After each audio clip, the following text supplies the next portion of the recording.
Uh, Hello everyone. So currently, I'm working as head of product at F1Soft, and my topic today is on beyond the algorithm, ethics in AI product management. So when you see like AI is always throughout the world now, we see everything is an AI. Whatever we do, if a company is not doing something in AI, we get nervous because we want that AI essence, something to be built wherever we are there. So I am just bringing AI stuffs like what we should be thinking as a product managers when we are thinking about AI. So I just wrote a quote like we don't just sip features, we sip consequences. So let's see. So why ethics is a product issue? So before anything is built, we product managers needs to think like how the Jira ticket is gonna look. Developers are going to build like after 2 or 3 sprints, but we need to think like what is the acceptance criteria, how it's going to be there. So whenever we think about ethics, we generally think it's like a philosophy or it's something regarding to compliance. But is it that only? No, ethics is everything regarding the product management. So when there is something about compliance, we as a product managers need to think how that compliance is going to be built. So it can't be just a PDF written by a compliance department explaining what ethics is. So whenever we think about product, we need to think what the consequences are, what are stuffs we are going to build, who's going to use that product, and how that's going to be used by others. So when we, as a product managers, when we are building that, we need to think everyone how they're going to use it. So here I've said like anything AI can automate these days, but is that good enough for everyone? Are we judging that? Are the data we are collecting is truly what we really need, or is the data we are using is protected by us? So how we are going to think this when we are doing the AI product management? We have built the algorithms, we have built everything, but today, when we think about ethical issues, are we really doing that well? Are we doing that in the authority well? Or is it just a product design we are thinking of? Or is this a one we are doing? So as a product manager, we need to think how that's going to be used, how that's going to be seen by others, how others are going to use it. So I have an autonomous vehicle dilemma. So this is a classical example. We are thinking of building a driverless cars. So it's all around the world, right? So you can see this algorithm.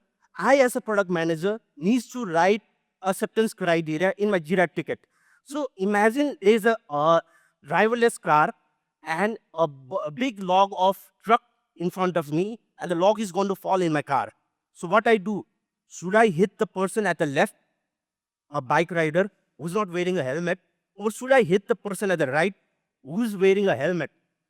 I, as a product manager, needs to write the acceptance criteria, else the QA is going to ask me what I'm going to do. So, if it was just a person driving the car, it would be a reaction, whatever we are going to do. But here, it's going to be on our side because I am going to write the acceptance criteria. If I say, like, I'm not going to hit anyone, I'm going to let the lock fall on me, then there's a safety issue. No one is going to buy this car. The safety of myself is not protected. But if I say, like, I hit the person at the left who's not wearing helmets, the person is going to die. And but we can say, like, this person is not wearing helmet, so he's not in a compliant way. But if I hit the person at the right who's wearing a helmet and who's compliant, following regulations, we are not protecting his this stuff. So this kind of dilemma happens whenever a product managers write acceptance criteria. So what are you going to do in this case? What are my algorithms going to be in this case? I need to write the acceptance criteria. So philosophy happens in this kind of things like for years and decades. But as a product manager, I need to think about the acceptance criteria just in 2 sprints. So what's the dilemma here about? So everything here, whenever we come this kind of scenarios, we get engaged more, we get need to make instant decisions, and this is the dilemma the AI product managers currently facing. So another thing is like whenever we are thinking about policies, regulations, compliance, we need to think about how we are doing that. A product managers needs to think like how the decision is made, we need to define in a protective way. If a compliance written, if any algorithm is written, everything needs to be documented well. How the algorithm is being biased or not, if the demographics is totally captured in the way or not. So that's how we are going to define it. We need to see how we are promoting a certain stuff. Like maybe there's a pop-up saying, I should be doing this or that. So there are lots of apps that gives ads and all. So is that a real way we should do? Am I capturing the right data and giving stuffs? So is the policy being captured well? In that way, we need to see like how the requirement is being logged, how the utility is being used, how the data is being captured, and how we are going to reuse these stuffs. We even have to choose like paths like where the human is going to be involved. Everything cannot be automated these days. So AI buzz is happening, and everyone says my company is an AI company. And what they are doing in background, everything is like automated someone else or a human is doing.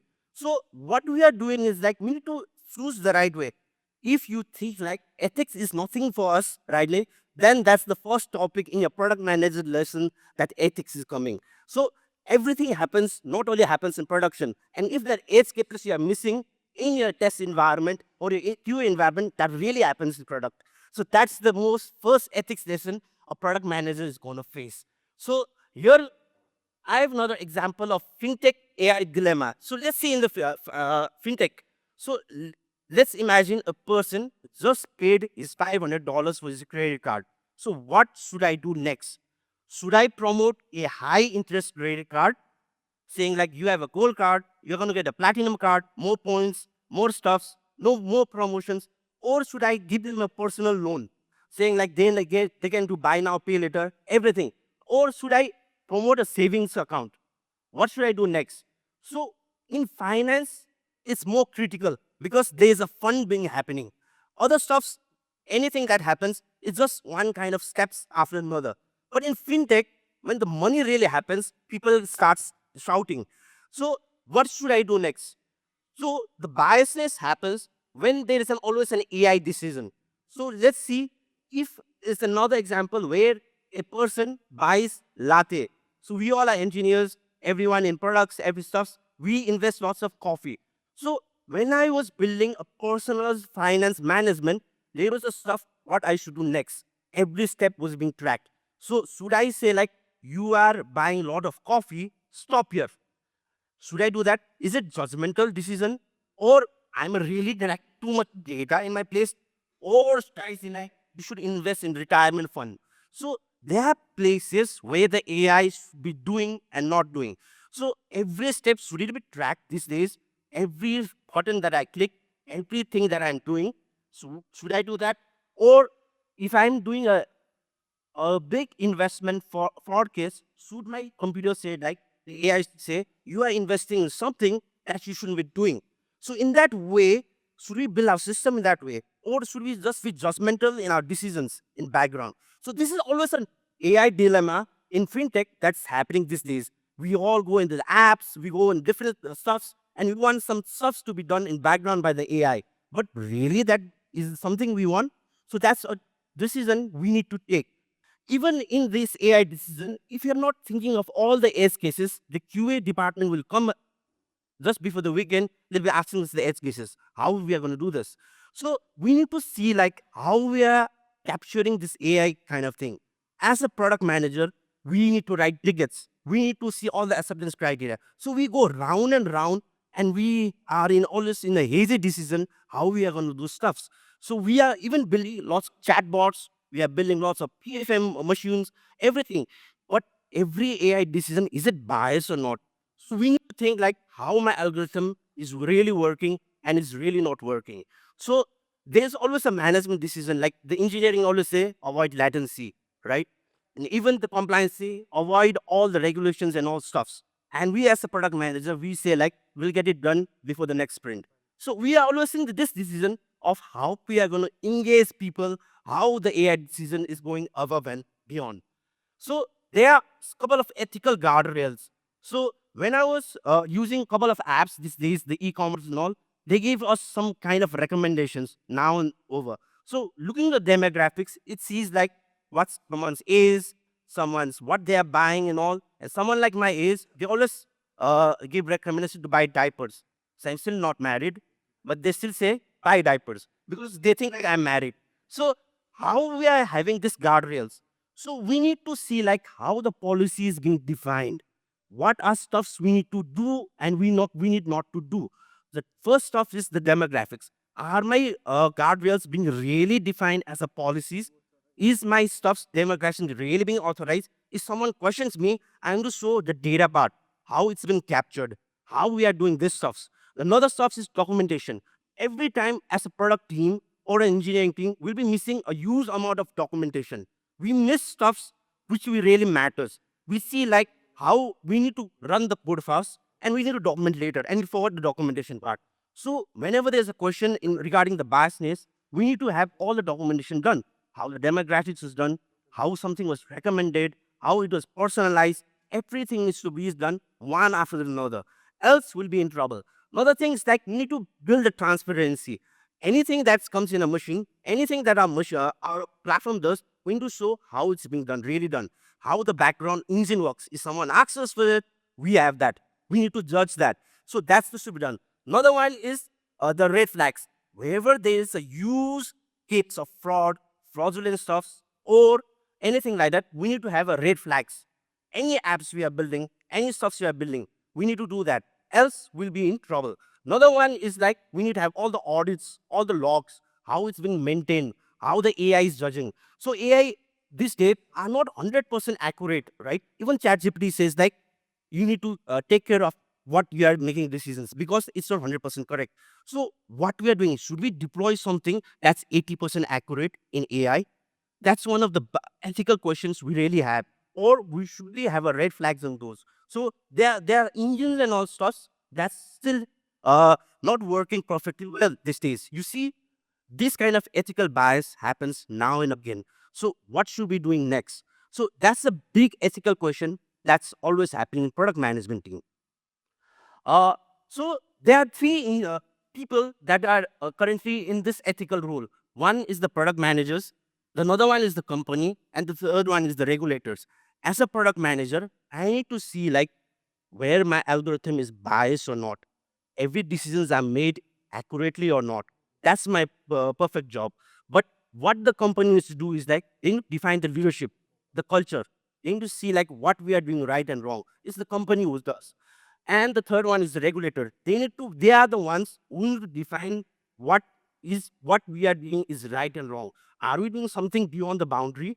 Are something happening which we are not following?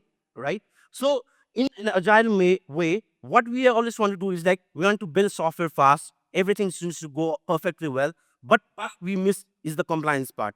So whenever we are being this AI engines and all, the algorithms and all, we need to think like everything is being built in a perfect manner or not, whether that's being settled it down or not. So that's the rule of all. So you guys see like who should be the one beyond the ethics part? Is it the product managers?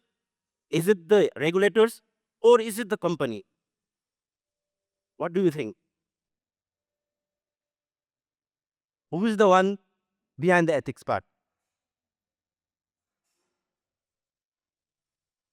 Regulators? Everyone. So actually, everyone is responsible for the ethics part. So when we think of ethics, like in Nepali, when we think of ethics, we say like it's dharma, right? When we go to the Mahabharata, is everything Arjun said to and Krishna said to Arjun was ethics. So that was how it started. So we are doing what is right and wrong. If you see, go to the Mahabharata phase, when Krishna was talking to Arjun, what he was saying, like Arjun was really going back because he didn't want to have a war between his cousins. But what Krishna says, think about ethics, think about the dharma. So this is what product managers needs to do. When we are building the AI algorithm, we need to think about the dharma. We need to think about the ethics. What is right and what is wrong? So product managers are there who should think this. But the company is also there. The company always wants to protect money. They don't want all the funds to go out. So company needs to think about the ethics when they need to build the culture about the AI ethics. Another one is the regulator, who are always the guardians. So all three are responsible for building the AI ethics in the product management part. So finally, what product manager does is like we just don't build features, we ship consequences. every decision, every product that's going in market has some consequences. Whether you are doing it first in the market or you're just being a follower, there are consequences with every features being built, everything that's been tracked. So we are not only building the features, we are building consequences. Another one is ethics builds trust. Yes, we whenever we think about quality, we think about ethics. We want to get an Apple phone, we want to get a Toyota car because we think they are quality driven, they're ethical, they are not doing something wrong. But there are companies we always doubt, right? When you get an Android phone, we think like, is my data being protected? Is something being induced? So we think like this, the thing that's missing is the ethical part. And when the AI is coming, again, there's a question. Another one is like, who set the organization rules? We all need to set the organized rule. Everything the AI is doing, we need to document it well. We need to show the steps, how we are doing this stuff. Whenever there's a policy engagement, we need to say like, what's this first step and what's coming up next. And the last, what happens if a AI works too well? That's something, whether I'm being replaced or the robots is gonna take my job. So when I was a kid, I used to watch a movie called Terminator. So we used to see like how Arnold came, used to get, and we see the robots taking over. Now that's really happening. And there were questions in my university like, should we allow students to use the AI, chat GPT and stuff like that? And I said, always use that. Because 20 years back, when the computer came first in the market, there was a question like, should we allow everyone to use computers, right? People were negligent. People didn't want to use that. People were thinking like, computer is going to take my job. But what happened? You can see 20 years back then. Then when AI is coming, if you are letting people not use the AI, we are still being 20 years back again. So we need to use the AI part, but thinking the ethics in the mind, how the ethics will work and how the AI engine we are building. So from this, I have a couple of questions. First, before getting your questions, what's the riskiest ethical decision you have faced in your products? Anyone? So you guys are building products, right? So any ethical decisions you have faced in a product, whether to build or not, just think like what you did yesterday while building the code. Did I save the data in the right way? Did I mark the password? Just think. Thank you for your presentation. My name is Ravi Chandaguru. I am from MIT actually. Uh, Normally, what we vision about the product is the challenging part is the customer in requirement. So whenever we have a, product design concept, then there is a sensitivity of PIA. So personal indicator information इन्डिकेटरलाई चाहिँ हामीले basically कसरी handle गर्ने भन्ने चाहिँ one of the challenging part आउँछ किन त भन्दा नि हामीले थर्ड पार्टीसँग काम गर्दाखेरि चाहिँ त्यो इन्फर्मेसन कतिको ट्रस्ट वर्थी वेमा चाहिँ युज गर्छ भन्ने चाहिँ हामीलाई इथिकल पार्टमा चाहिँ धेरै पार्टमा हामीलाई चाहिँ त्यो रिफ्लेक्ट भइरहेको हुन्छ कि एक्चुअली त्यो चाहिँ हाम्रो एउटा रिस्क फ्याक्टर पनि हुन्छ Yes. Yes. So similar to this, we also face such kind of ethical stuffs because when we're integrating the third party APIs or stuffs, we feel like, what kind of API they are building? So we always think like, कस्तो API बनाएको, हेत तेरी, we feel like, and they're not protecting some data and all. Should we do pull that data? There are a couple of parameters in the JSON file which are useless, but we are getting that data. Should we consume that?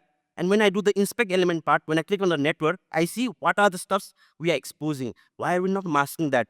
Why are we not protecting that? We can easily see. That's why most of our systems get hacked these days. Because every day, how many computer engineers and computer science students get out from the Nepal's university? You see, they are like last year it was 1 lakh people who passed the bachelor's in computer science or computer engineering or BCA. There are lots of programs these days, right? So everyone know at least how to inspect an element and they get the network part. So are we protecting in the right way? Other questions? Hi everyone, this is Dinesh from Lockwind. So we talk about using ethically AI ethically in the product, but we missed, or probably I have missed, while using the AI tools differently, how ethically we can use. Can you elaborate more? I think we expose more things to AI tools that are not permitted or can be exposed, like strategy, our vision, and in our uh, property of digital property, right? Okay. So how we can ethically use AI during the development. Since we are the product managers, right? We write requirements, we write user stories, we prepare some marketing contents. How ethically we can use AI tools? Okay. So, how many of us have used ChatGPT or any stuffs like that these days? Everyone, right? And how many of you have bought it? None. Couple of people. And how many of you are writing your most precious email in ChatGPT without buying it? Top companies, top secret, everything is in ChatGPT, right? So, how ethical are you? So, every email these days is drafted from ChatGPT, and a company is not buying that. And ChatGPT can expose those data publicly. You know that? So, what company can do is like at least purchase stuffs, AI tools that we are using. So maybe we can build a LLM model in house. We can use the open AI tokens and all, right? And we can use ChatGPT in that way because everyone is obviously drafting an email there, which can be public, right? So recently, couple of years back, there were places where you can see lots of emails and all being used in ChatGPT. And not only that, as a product managers, we are building some stuff that's coming in future. So should we use ChatGPT for everything? Yes, but please buy it because you need to protect your data. So everything you're uploading, just think like if someone is going to get this, will it be hampered to your company or not? Right? So not only I'm not saying to buy everything, we can build models in-house. Check this stuff, right? Companies are not allowing to use public open source right in Europe or in America. So they are thinking of building this LLM models. So you can just, it's a couple of dollars, your company can purchase those tools. So you need to think like, so am I doing something ethical? That again goes back, one step back. So did I answer your question? Actually, I'm doing behind the scene. I'm doing a PhD on blockchain as a PHI. So whenever I work on the technological side, in especially in Nepalese market, what is the potential risk factor to the blockchain implementation against AI? So I think these days, when a system is big hat, we can see all the data being populated, right? My photo, my email, everything, right? Because we haven't still introduced the blockchain. Everything is a same folder, same database. If the blockchain was there, it could have been broken into parts. If a chain was taken out, hacked, I could just get a chain of token, which I can understand, right? So what is stopping us is like the investment part. The companies still are not too much engaged in blockchain, and the government thinks blockchain is cryptocurrency as of now. So within a year or two, if we are not too much engaged in blockchain, I would say my data is still not protected. I get an access to a folder, everything can be accessed. So I think blockchain should be the next thing we should be building in Nepali market. And if it's stopping us, we need to pitch it, we need to think about it, and we should get it done. So without that, it's not going to happen. Anything. Yeah, we are researching on blockchain as well, and most of the data is not within us; it's with the partners itself. So they need to invest in the blockchain part. So not only us. Similar to blockchain, there was a conversation regarding GPU and CPU as well. So how much we are to invest in GPU, CPU, and all. And currently, our market has data within the server itself. That's why people are a little bit reluctant in the blockchain part. And last scans data, I think there are around 20 companies, Nepali companies, working in blockchain, not for Nepal, but outside. Thank you.